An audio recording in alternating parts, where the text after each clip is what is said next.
दोस्तों, स्वागत है एक बार फिर से मेरी YouTube चैनल लिस्ट के एक नए एपिसोड में। मेरा नाम है वीरेन और आज की इस एपिसोड में मैं सुनाने वाला हूँ एक ऐसे ट्रक ड्राइवर की सच्ची डरावनी कहानी जिसने एक बूढ़ी अम्मा के ढाबे पर कई दिनों तक खाना खाया और आखिर में जब उसे उस ढाबे का सच पता चला तो उसकी रूह कांप उठी। सच जानने के लिए कहानी को आखिर तक जरूर सुनिएगा। चलिए कहानी शुरू करते हैं।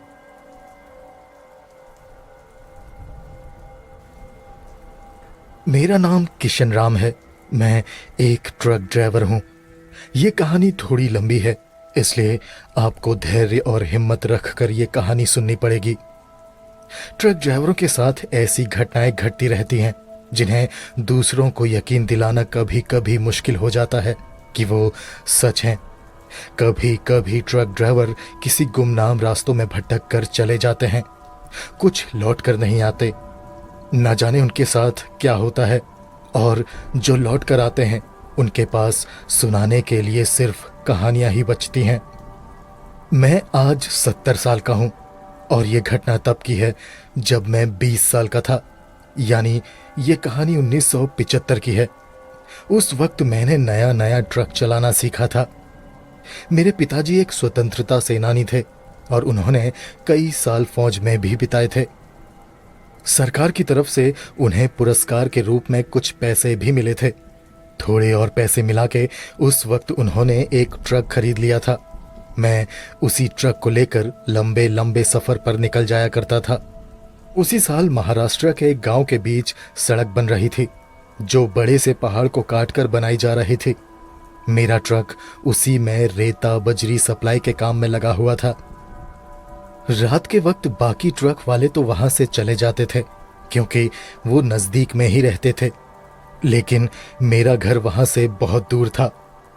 इसलिए मैं वहीं साइट पे ट्रक खड़ा करके उसी में हल्का फुल्का खाना पका लेता था और उसी में आराम से सो जाता था, और शौच करने के लिए वहीं पास के जंगल में चला जाता था। मैं उस वक्त अकेला ही था क्योंकि उस काम में मुझे किसी हेल्पर की कुछ खास जरूरत नहीं पड़ी थी। दिन के वक्त वहां कई लोग रहते थे, जरूरत पड़ने पर उनसे हेल्प मिल जाती थी, लेकिन रात के वक्त वहां थोड़ा सन्नाटा पसर जाता था। गांव भी दूर दूर थे तो रोशनी का भी कोई इंतजाम नहीं था। हालांकि ट्रक के अंदर मैं बल्ब जलाकर ही रहता था और बाहर जाता तो टॉर्च लेकर ही जाता था। मुझे वहां उस जंगल में कुछ दिन हो गए थे। मैं ट्रक में ही रहता और ट्रक में ही खाता और सो जाता था। मैं दिन में काम करता था और रात में वहीं पर अपने ट्रक के अंदर आराम। एक रात जब मैं आराम से अपने ट्रक के अंदर सो रहा था तब किसी ने मेरे ट्रक के दरवाजे को बाहर से खटखटाया। मैं उठा और मैंने ट्रक की खिड़की से बाहर झांक कर देखा। बाहर एक आदमी खड़ा था। मैंने टॉर्च उठाया और उसे जलाकर उस आदमी के चेहरे पर रोशनी डाली। वो एक 35-36 साल का आदमी था जिसने ढीले ढाले कपड़े पहने हुए थे। चेहरे पर दाढ़ी थी। सिर के बाल और चेहरे की दाढ़ी को देखकर लग रहा था जैसे उसने काफी दिनों से नहाया नहीं था। कपड़े भी धूल मिट्टी से सने हुए थे। मेरे टॉर्च की रोशनी से उसकी आंखें चुंधिया गई तो उसने आंखें मूंदते हुए मुंह फेर कर कहा, अरे भाई, आंखें फोड़ने का इरादा है क्या? इसे मेरी आंखों से हटाओ। मैंने उसके चेहरे पर से टॉर्च की रोशनी हटाई और उससे पूछा, क्या हुआ भाई, दरवाजा क्यों खटखटाया? वो आदमी बोला, भाई साहब, थोड़ा सा पीने का पानी मिलेगा? मैं बहुत दूर से पैदल चला आ रहा हूं। पेट में हल्की सी जलन हो रही है। मैंने एक लोटे में पानी भरा और ट्रक की खिड़की से लोटा उसे थमाते हुए कहा, भाई लगता है बहुत मिर्च मसाले वाला खाना खाया है तुमने, तभी जलन हो रही है। उसने करके उस लोटे से पानी पिया और फिर बोला, हाँ भाई, पीछे अम्मा के ढाबे में गोश्त खाया था, स्वादिष्ट था इसलिए दबा के खा लिया। बनाया तो बढ़िया था पर झाल बहुत थी उसमें, शायद उसी की जलन है। मैंने उस आदमी से पूछा, क्या यहाँ आसपास ढाबा भी है? कहाँ पर है वो ढाबा? कितना दूर है यहाँ से?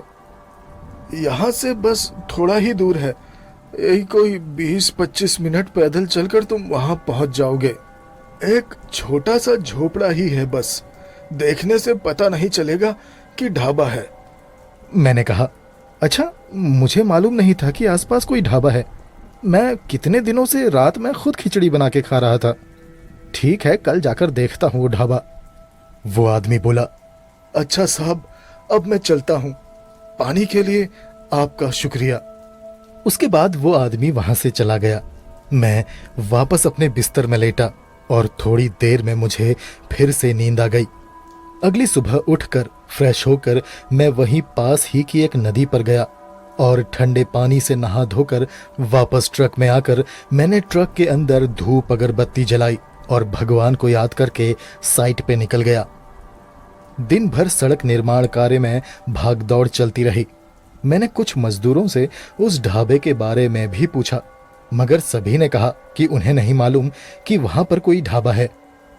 फिर मुझे उस आदमी की बात याद आई। उसने कहा था कि वो एक छोटा सा झोपड़ा जैसा ही है, देखने से नहीं लगता कि जैसे वो कोई ढाबा होगा। मैंने सोचा, छोड़ो जाने दो, रात में खुद जाकर देख लूंगा कि आगे कोई ढाबा है कि नहीं। शाम को काम खत्म करके सभी मजदूर वहां से चले गए। मैं भी पास की नदी पर गया और अच्छे से हाथ मुंह धोकर वापस ट्रक में आया। दिन में मजदूरों के साथ ही कुछ हल्का फुल्का खाना खाया था, इसलिए शाम होते होते बहुत तेज भूख लगने लगी थी। तो मैं पैदल ही उस तरफ जाने लगा जिधर उस आदमी ने बताया था कि वो ढाबा है। वो सड़क कच्ची थी। उस सड़क में मैं ट्रक लेकर वहां उस ढाबे तक नहीं जा सकता था। सड़क निर्माण की वजह से उस कच्ची सड़क पर जगह जगह पर गड्ढे खोदे हुए थे और कहीं कहीं पर बड़े बड़े पत्थर रखे हुए थे। इसलिए मुझे वहां तक पैदल ही जाना था और जाना भी जरूरी था, क्योंकि बहुत जोर की भूख लगी थी और मैं रोज रोज खिचड़ी खाकर भी पक चुका था।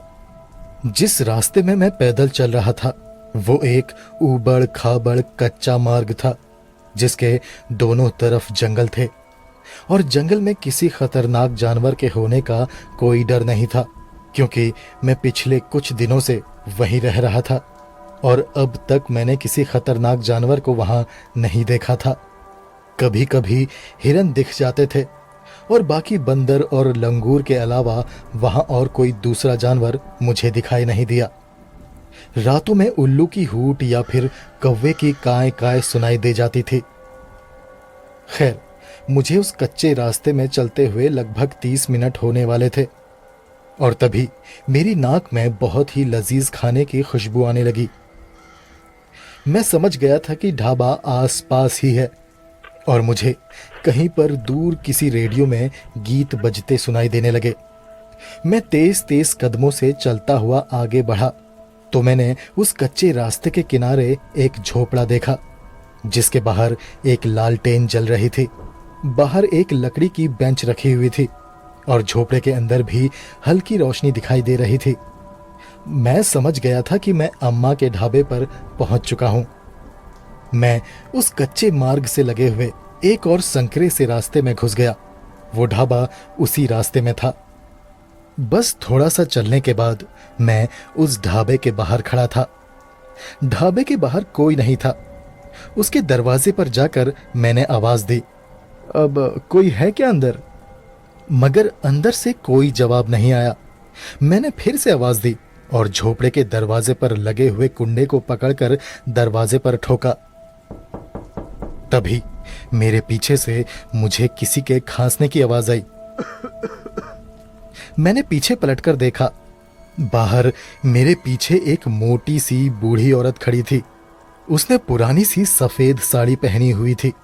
उसका पेट बहुत ज्यादा बाहर को निकला हुआ था, जिसे उसने अपनी साड़ी के पल्लू से ढका हुआ था। चेहरे में झुर्रियां और बाल सफेद थे। उसने माथे पर एक मोटी सी काली बिंदी लगाई हुई थी। होंठ उसके सूखे कटे फटे से थे। चेहरे पर अजीब सी मुस्कान के साथ वो बोली, अब भूख लगी है क्या बेटा? मैं समझ गया था कि वही है वो बूढ़ी अम्मा जो वो ढाबा चलाती है। मैंने उससे कहा, हाँ माँ, कुछ पका दोगी मेरे लिए? वो बोली। हाँ हाँ बना दूंगी बेटा। फिर वो मेरी तरफ बढ़ी। मैं दरवाजे से किनारे हो गया तो वो झोपड़े के अंदर चली गई। उसने अपनी कमर से सटाकर एक टोकरा पकड़ा हुआ था जिसे उसने एक लाल कपड़े से ढका हुआ था। मैं झोपड़े के बाहर बेंच पर बैठ गया। तभी अंदर से आवाज आई, क्या खाएगा बेटा? रोटी और साग लगा दूं? अब बहुत देर हो गई है बेटा, वरना तेरे लिए गोश्त पका देती। मैंने कहा, हाँ हाँ अम्मा, रोटी और साग ही दे दो। मेरे इतना कहते ही वो बूढ़ी अम्मा एक थाली में 4 रोटी और हरा साग ले आई। उसके एक हाथ में पानी का गिलास था और मुझे थाली थमाते हुए वो बोली, कल आना बेटा, कल तेरे लिए गोश्त पका कर रखूंगी। आज पूरी रात गोश्त को मसालों में सान कर रख दूंगी। कल तक उसका स्वाद 100 गुना बढ़ जाएगा। चल अब तू आराम से खाना खा, कुछ और चाहिए होगा तो आवाज लगा देना। इतना कहकर वो बुढ़िया वापस झोपड़े के अंदर चली गई। मैं बुझे हुए मन से वो रूखी रोटी और साग खाने लगा। मैं असल में मन बना के आया था कि यहाँ आकर भर पेट गोश्त खाऊंगा, मगर मेरे नसीब में वो सूखी रोटी ही लिखी थी। मैंने खाना खत्म किया और अम्मा को पैसे देने के लिए आवाज दी, अम्मा कितना पैसा हुआ? मगर अंदर से कोई जवाब नहीं आया। मैंने फिर से आवाज दी, मगर कोई जवाब नहीं आया। मैं झोपड़े के अंदर गया। वो एक बड़ा सा कमरा था जिसकी दीवारें और फर्श को मिट्टी से लीप कर बनाया गया था। वहां 2 चूल्हे थे, कई बर्तन रखे हुए थे, सब्जियों की टोकरी और कुछ कालिख लगे हुए कनस्तर रखे हुए थे जिनमें शायद वो आटा चावल रखती होगी। मैंने देखा उस कमरे की दीवार पर एक गंदा सा पर्दा लटका हुआ था। शायद उसके पीछे दरवाजा है सोचकर मैं उसके पास गया। मैं उस गंदे से पर्दे को अपने हाथ से खिसकाने ही वाला था कि तभी पर्दे के पीछे से वो बूढ़ी औरत बाहर निकल कर आई। उसके एक हाथ में छोटा सा तौलिया था जिसे देखकर ऐसा लग रहा था जैसे उस तौलिए में खून लगा हो। फिर उस बुढ़िया ने अपनी साड़ी के पल्लू से अपने माथे का पसीना पोंछा। तब मैंने गौर किया कि उसके हाथ में भी खून लगा हुआ था। मैंने उससे कहा, अब अम्मा कितने पैसे हुए? वो बुढ़िया हंसी और बोली, अब सूखी रोटी और जरा से साग के लिए कोई पैसे लेता है भला? जा रहने दे, कल आना, कल बढ़िया खाना खिलाऊंगी, तब देना पैसे। उसके बाद मैंने उसे एक नकली सी मुस्कान दी और उसके बाद मैं उसके झोपड़े से बाहर आ गया। मैं अभी उसके झोपड़े से बस कुछ ही कदम आगे बढ़ा था कि तभी मेरे पीछे से उस झोपड़े का दरवाजा भड़ाक से आवाज करता हुआ बंद हो गया, जैसे किसी ने गुस्से से उस दरवाजे को बंद किया हो। मैं उस जंगल के बीच उसी रास्ते से वापस अपने ट्रक की तरफ आने लगा तो उस अंधेरे में मुझे चलने में कोई परेशानी नहीं हुई। जिस रास्ते से मैं वापस अपने ट्रक की तरफ जा रहा था उसी रास्ते के एक तरफ मुझे जंगल में कुछ आवाज सुनाई दी, जैसे कोई जंगली सुअर गुर्राता हुआ भाग रहा हो। फिर मैंने ध्यान दिया कि एक नहीं था बल्कि 3-4 या 5-6 सुअर होंगे। वो सभी सुअर बड़ी ही तेजी से उसी तरफ भाग रहे थे जिस तरफ वो ढाबा था। मैंने सोचा शायद वो जानवर उस ढाबे के बाहर कूड़ेदान में से बचा कुचा खाने जाते होंगे, इसीलिए रात के इस समय ढाबा बंद होने के बाद ये उस तरफ भाग रहे हैं। खैर, मैं अपने रास्ते चलता रहा और कुछ देर में मैं अपने ट्रक में पहुंच गया। उसके बाद मैं ट्रक में चढ़ा और अपनी सीट में जाकर चद्दर तान कर सो गया। अगले दिन मैंने ट्रक के बाहर ही चूल्हा जलाकर उसमें चाय बनाई और बिस्किट खाकर मैं काम पर निकल गया। दिन भर काम में जुटा रहा और मजदूरों के साथ ही हल्का फुल्का खाना खाया। फिर शाम हुई और नहा धोकर मैं बूढ़ी अम्मा के ढाबे की तरफ चल पड़ा। उस दिन मैं थोड़ा जल्दी ही चला गया था क्योंकि पिछली रात मुझे उस ढाबे में दूसरा कोई ग्राहक नहीं मिला था। आज अम्मा ने कहा था कि वो स्पेशल गोश्त बनाने वाली है, इसलिए मैंने सोचा कि जल्दी चला जाता हूँ। वहाँ और ग्राहक भी होंगे और खाना भी गर्मा गर्म मिल जाएगा, वरना पिछली रात की तरह सूखी रोटी से काम चलाना पड़ेगा। ये सोचकर मैं जल्दी जल्दी वहाँ पहुँचा तो देखा उस दिन भी वहाँ कोई ग्राहक नहीं था। मैं शाम के 7:30 बजे ही ढाबे पर पहुँच गया था। इसके बावजूद वहाँ मुझे कोई दूसरा ग्राहक नहीं मिला। मैं उस ढाबे के झोपड़े के पास गया और झोपड़े के दरवाजे पर खड़ा होकर मैंने उस बूढ़ी अम्मा को आवाज दी, अम्मा, ओ अम्मा, आज क्या बनाया है खाने में? तभी झोपड़े के अंदर से वो बुढ़िया निकलकर बाहर आई। उसने अपने बदन पर एक गंदा सा एप्रन पहना हुआ था। उसके एप्रन में खून के दाग लगे हुए थे, जैसे मुर्गे काटने वाले कसाईयों के एप्रन में लगा रहता है, बिल्कुल वैसे ही। मुझे देखकर उसने एप्रन उतार कर किनारे रखा और बाहर रखे एक पानी के ड्रम में हाथ डालकर वो हाथ धोने लगी और फिर अपने हाथों को अपने पल्लू से पोंछते हुए वो मुझसे बोली, बैठो बेटा, अभी लगा देती हूँ खाना। आज खास गोश्त बनाया है मैंने तुम्हारे लिए, खाकर बताना कैसा बना है। इतना कहकर वो जल्दी जल्दी अंदर चली गई। मैंने झोपड़े के बाहर दरवाजे पर लटकी हुई लालटेन उतारी और अपने सामने बेंच पर रखकर मैं भी आराम से बैठ गया। थोड़ी देर बाद वो बूढ़ी अम्मा एक बड़ी सी थाल लेकर आई और मेरे सामने रख दी और बोली, खाओ बेटा। और वो फिर से अंदर चली गई। मैंने देखा मेरे सामने थाल में 5-6 रोटियां रखी हुई थी, थोड़ा सा चावल था, सलाद और एक बड़े से कटोरे में मटन करी रखा हुआ था।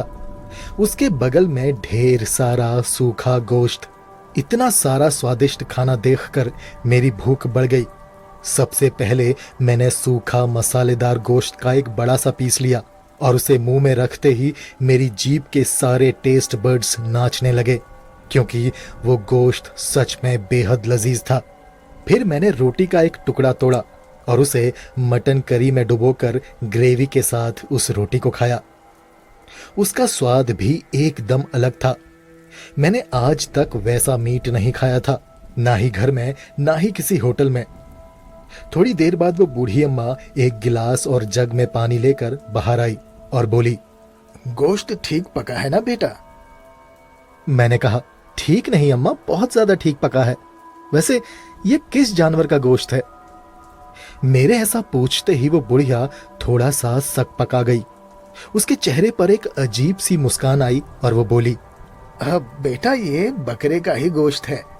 मैं अलग तरीके से पकाती हूँ ना, इसलिए इसका स्वाद अलग लगता है। फिर मैंने वापस खाने पर फोकस किया। वो बुढ़िया वापस अंदर चली गई।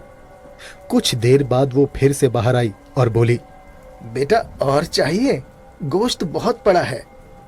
मैंने कहा, अब नहीं नहीं अम्मा, बहुत खा लिया, ऊपर गले गले तक भर गया हूँ। पहली बार खाया है मैंने इतना स्वादिष्ट खाना। अब तो ऐसा लग रहा है जैसे बहुत दिनों तक भूख भी नहीं लगेगी। अम्मा अपने खाने की तारीफ सुनकर मुस्कुरा दी और मुझे एक छोटा सा डब्बा देते हुए बोली, ये लो बेटा, इसे सुबह खा लेना। सूखा गोश्त है, ये 3 दिनों तक खराब नहीं होगा। मैंने कहा, अरे अम्मा जी, धन्यवाद।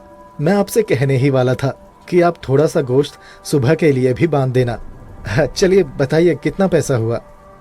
वो बूढ़ी अम्मा बोली, अरे बेटा, जो दिल करे, जितना दिल करे, बाद में दे देना। अब तो तू आता ही रहेगा ना खाना खाने के लिए। मैंने कहा, हाँ अम्मा, कुछ दिनों का काम और बचा है, उसके बाद काम खत्म हो जाएगा तो मैं चला जाऊंगा। वो बूढ़ी अम्मा बोली, ठीक है बेटा, जिस दिन जाएगा उस दिन दे देना पैसे। अब जा, बहुत रात हो गई है। मैंने अम्मा का धन्यवाद किया और उनसे विदा लेकर मैं वापस अपने ट्रक की तरफ जाने लगा। अभी मुझे सिर्फ 20-25 मिनट पैदल चलना था। जब मैं उस सुनसान जंगल वाले रास्ते के बीच चल रहा था, तब पिछली बार की ही तरह मुझे जंगल में पेड़ों के पीछे वही सुअरों के भागने की आवाजें आने लगी। वो बड़ी ही तेजी से उसी तरफ भाग रहे थे जिधर वो ढाबा था। खैर, कुछ ही देर में मैं अपने ट्रक के पास पहुंचा और हाथ मुंह धोकर मैं अपने बिस्तर में जाकर सो गया। आधी रात में मुझे मेरे ट्रक के बाहर कुछ हलचल महसूस हुई। ऐसा लग रहा था जैसे मेरे ट्रक के बाहर लोग चल रहे हैं और आपस में ही खुसर फुसर कर रहे हैं। मैं बिस्तर से उठा और ट्रक के सामने वाले कांच से बाहर देखा। बाहर अंधेरा था, कुछ भी साफ दिखाई नहीं दे रहा था, पर कुछ काली परछाइयां हिलती हुई सी दिखाई दे रही थी। मैंने ट्रक में चाबी लगाकर ट्रक की हेडलाइट्स ऑन की तो जो देखा वो देखकर मेरी आंखें फटी की फटी रह गई, क्योंकि मेरे ट्रक के पास बड़े बड़े सूअर मेरे ट्रक को घेर कर खड़े थे। वो सारे सूअर किसी मिडिल साइज हाथी के समान लग रहे थे, एकदम मोटे तगड़े। पर वो सभी मेरे ट्रक को घेर कर क्यों खड़े थे, ये मुझे समझ नहीं आ रहा था। वो सभी मेरे ट्रक के पास आकर हवा में कुछ सूंघने की कोशिश कर रहे थे। तभी मेरा ध्यान सामने डैशबोर्ड में रखे हुए उस डब्बे पर गया जिसके अंदर मुझे उस बुढ़िया ने सूखा गोश्त पैक करके दिया था। अब मुझे समझ आया कि वो सूअर वहां उस सूखे गोश्त की महक सूंघ कर आए हैं। मुझे डर था कि कहीं वो उस गोश्त के लिए मेरे ट्रक का नुकसान न कर दें, इसलिए मैंने वो डब्बा उठाया और उसका ढक्कन ढीला करके मैंने वो डब्बा ट्रक की खिड़की से दूर फेंक दिया। मेरे ऐसा करते ही वो सारे मोटे तगड़े सूअर गुर्राते हुए उसी तरफ भागे जिधर वो डिब्बा गिरा था। उसके बाद वे सभी उस जरा से गोश्त के लिए उस डब्बे पर टूट पड़े। मैं कुछ देर तक उन्हें देखता ही रहा। उसके बाद एक एक करके वो सूअर वहां से चले गए। मैंने राहत की सांस ली और मैं अपनी ड्राइविंग सीट के पीछे लंबी वाली सीट में जाकर लेट गया। मेरे मन में बस यही ख्याल आ रहा था कि अगर वो गोश्त का डब्बा मैं बाहर नहीं फेंकता तो क्या वो बड़े बड़े सूअर मुझ पर हमला करके कहीं मुझे तो नहीं खा जाते। ऐसा सोचते सोचते कब मेरी आंख लग गई मुझे पता ही नहीं चला। अगले दिन भी वही भाग दौड़ रही। फिर शाम को मैं उसी ढाबे में गया। उस दिन भी वहां दूसरा कोई ग्राहक नहीं था। मुझे अब लगने लगा था जैसे उस बूढ़ी अम्मा का सिर्फ मैं ही एकमात्र ग्राहक हूं। जैसे ही मैं उस बूढ़ी अम्मा के झोपड़े के बाहर पहुंचा, मेरे पहुंचते ही वो बूढ़ी अम्मा एक हाथ में बड़ी सी थाली ले आई। उस दिन भी उसने वही खाना बनाया था जो उसने पिछली रात बनाया था। मैंने पेट भर खाना खाया और अम्मा से पूछा, अम्मा, मैं जब भी इस ढाबे में आया तब मुझे यहां कोई दूसरा ग्राहक नहीं दिखाई दिया, ऐसा क्यों? वो अम्मा बोली, अरे ऐसा इसलिए बेटा क्योंकि मैं उन्हें मारकर उन्हें पकाकर खा जाती हूँ। ये सुनकर मैं कुछ पल के लिए सन्न रह गया। फिर वो हंसती हुई बोली, अरे बेटा, सब दिन में आते हैं, रात में कौन ही आएगा इस जंगल में खाना खाने। फिर मैंने अम्मा को उन सुअरों के बारे में बताया कि पिछली रात गोश्त की महक सूंघकर ढेर सारे मोटे तगड़े सुअर मेरे ट्रक के बाहर आकर खड़े हो गए थे। वो बूढ़ी अम्मा बोली, अरे वो, हाँ, सब चटोरे हैं। एक बार मैंने उन्हें बचा कुचा खाना क्या खिला दिया, उनकी जीभ में गोश्त का स्वाद लग गया। बस रोज रात में आकर खाना मांगते हैं, नहीं दो तो उधम मचाते हैं सारे के सारे। फिर वो हंसते हुए बोली, बेटा, आज भी बांध दूं सुबह के लिए सूखा गोश्त, सुबह खा लेना। मैंने कहा, नहीं अम्मा, रहने दो।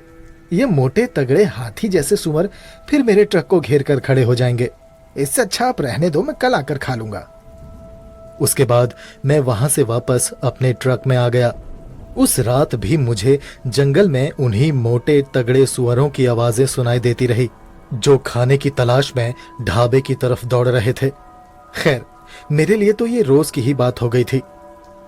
ऐसे ही कुछ दिन और बीते। फिर एक दिन सड़क निर्माण का मेरा काम खत्म हो गया। अब सिर्फ सड़क में डामरीकरण का काम रह गया था जिसमें मेरा कोई रोल नहीं था। वो आखिरी रात भी मैं उसी ढाबे में खाने के लिए गया। इस बार मैं अपना ट्रक लेकर ही उस ढाबे तक गया क्योंकि सड़क में पत्थर बिछाए जा चुके थे। वो सड़क इस लायक तो बन ही गई थी कि ट्रक आराम से चल सके। ट्रक को ढाबे से दूर खड़ा करके मैं संकरे रास्ते से होकर उस ढाबे तक पैदल गया। उस रात भी मैंने पेट भर खाना खाया। जब मैं खाना खा रहा था तब अंदर वो बूढ़ी औरत किसी से बात कर रही थी। उनके साथ अंदर कोई आदमी था जो उन्हें किसी बात के लिए धमका रहा था। वो बूढ़ी अम्मा उसे जाने के लिए बोल रही थी। मैंने अपना खाना खत्म किया और उस झोपड़े के दरवाजे पर जाकर मैंने अम्मा को आवाज दी। मैंने जरा सा झोपड़े के अंदर झांका तो देखा अम्मा ने एक आदमी को एक डब्बा थमाया, बिल्कुल वैसा ही जैसा उसने पहली बार मुझे दिया था, जिसमें सूखा गोश्त रखा हुआ था। वो आदमी वो डब्बा लेकर दूसरे दरवाजे से बाहर चला गया। मैंने अम्मा से कहा, क्या हुआ अम्मा, कोई परेशानी है क्या? अम्मा बोली, नहीं बेटा, कोई परेशानी नहीं। फिर मैंने कहा, अम्मा मैं आज घर वापस जा रहा हूं, मेरा काम यहां पर खत्म हो गया है। अम्मा के चेहरे के भाव बदल गए। वो रुआंसी सी होकर बोली, अच्छा बेटा, ठीक है। मैंने अम्मा से पूछा कि अम्मा कितने पैसे हुए? अम्मा ने कहा, जितना तेरा दिल करे दे जा बेटा। मैंने अम्मा को कुछ पैसे दिए, थोड़े से ज्यादा ही दिए क्योंकि उन्होंने मेरे खाने का अच्छा ख्याल रखा था। उसके बाद मैंने उनसे विदा ली और वापस अपने ट्रक में जाकर ट्रक स्टार्ट किया और अपने घर के लिए निकल गया। लेकिन इस पूरी कहानी का सबसे डरावना मोड़ अब आने वाला था। मैं जब उस जंगल के बीच सड़क में ट्रक लेकर शहर की तरफ जा रहा था, तभी मैंने सड़क के एक तरफ जंगल में किसी आदमी की चीख सुनी। कोई आदमी तेजी से दौड़ते हुए जंगल में भाग रहा था और उसके पीछे मैंने उन्हीं सुअरों के भागने की आवाजें सुनी जिन्हें मैं रोज रात को ढाबे की तरफ भागते हुए सुनता था। वो सारे सुअर अभी किसी आदमी का पीछा कर रहे थे। मेरी नजर उस जंगल की तरफ ही थी। तभी मेरा ध्यान सामने सड़क पर गया और मैंने देखा मेरे ट्रक के सामने अचानक से एक आदमी आया। मैं ब्रेक मारता उससे पहले ही मेरा ट्रक उसके ऊपर चढ़ गया और मैंने उस आदमी की दर्द भरी चीख अपने ट्रक के नीचे से सुनी और फिर उसका शरीर मेरे टायर के नीचे आया और वो आदमी कुचल गया। उसकी चीख बंद हो गई और मेरा ट्रक आगे बढ़ गया। मैं ट्रक चलाता रहा। मेरी हिम्मत नहीं हुई कि मैं ट्रक रोककर उस आदमी को देखूं कि वो जिंदा है या मर गया। मैंने गौर किया कि जब वो आदमी अचानक मेरे ट्रक के सामने आया था तब उसके हाथ में वही डब्बा था जिसके अंदर उस बुढ़िया ने मुझे भी सूखा गोश्त दिया था। वो डब्बा बिल्कुल वैसा ही था और वो आदमी वही आदमी था जो पहली बार मेरे ट्रक के बाहर आया था, जिसने मुझसे पानी मांगा था और जिसने मुझे उस बुढ़िया के ढाबे के बारे में बताया था। वो वही आदमी था।